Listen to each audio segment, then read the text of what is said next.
Selon vous, pourquoi l'eau se transforme en glace à des températures plus basses? Pourquoi est-ce que quand la température diminue, alors l'eau se transforme en glace? Bon, ça a l'air commun, mais on va expliquer aujourd'hui le principe scientifique, chimique qui se cache derrière ce changement d'état de la matière. Bienvenue sur la chaîne Sciences et Culture TV, la chaîne qui vous explique les phénomènes scientifiques. La transformation de l'eau en glace à des températures plus basses est due à un processus appelé la solidification. C'est quoi la solidification? C'est un processus de changement de matière qui consiste à passer de l'état liquide à l'état solide. À des températures plus élevées, l'eau est à l'état liquide, mais lorsque la température diminue, les molécules d'eau ralentissent leur mouvement et les forces attractives intermoléculaires deviennent suffisamment importantes pour former une structure ordonnée solide.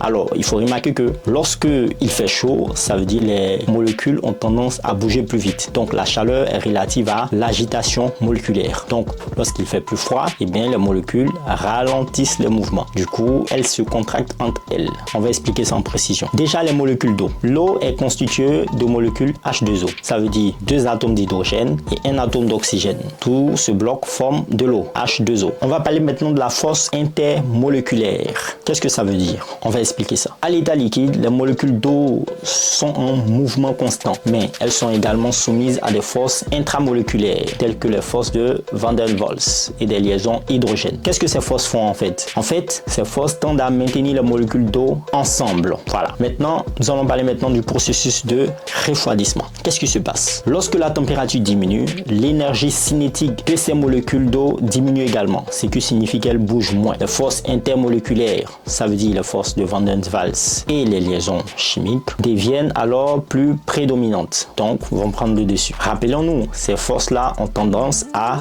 rassembler les molécules d'eau entre elles. Donc, quand il fait froid, ces forces vont prendre le dessus, donc elles vont plus rassembler les molécules d'eau entre elles. À une température suffisamment basse, les forces intermoléculaires conduisent à un arrangement moléculaire plus ordonné. Les molécules d'eau se fixent dans une structure cristalline, formant alors la glace. Dans le cas de la glace, les molécules d'eau s'agencent dans une structure hexagonale où chaque molécule d'eau est liée à 4 autres molécules par des liaisons hydrogènes. Cela donne à la glace sa forme solide caractéristique. Bon, maintenant vous savez qu'est-ce qui se passe lorsqu'il y a un processus de refroidissement de l'eau. Et vous savez maintenant qu'est-ce que les molécules font au niveau moléculaire ou microscopique. Qu'est-ce qu'on peut retenir de tout ça? Ainsi, le passage de l'eau à l'état solide, donc la glace, à des températures basses, est le résultat de l'influence croissante des forces intra- ou intermoléculaires qui favorisent un arrangement plus ordonné des molécules d'eau. Ce processus est réversible, ce qui signifie que la glace peut se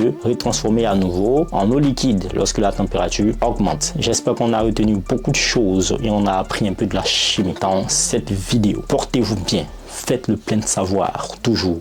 Peace out.